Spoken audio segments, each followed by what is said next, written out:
Welcome to the Slop Farm. Enjoy the video. In this video, I will explain how to use Excel for Ledger.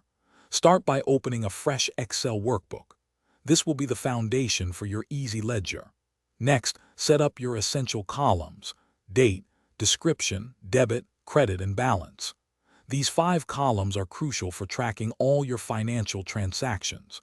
Remember to format the debit, credit, and balance columns as currency to ensure accurate financial representation. This simple setup will save you a lot of time and effort in the long run.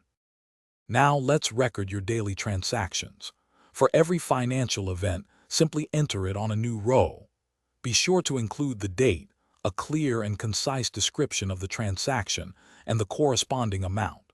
Remember, debits represent money going out and credits represent money coming in.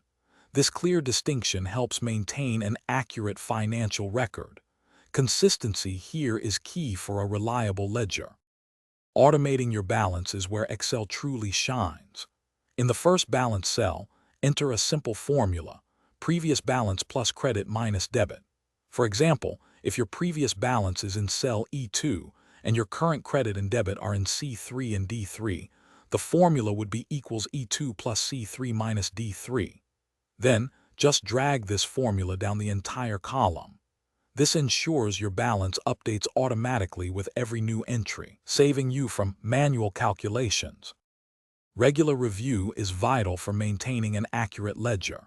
Take a few minutes each week to check your entries for any discrepancies or missing information.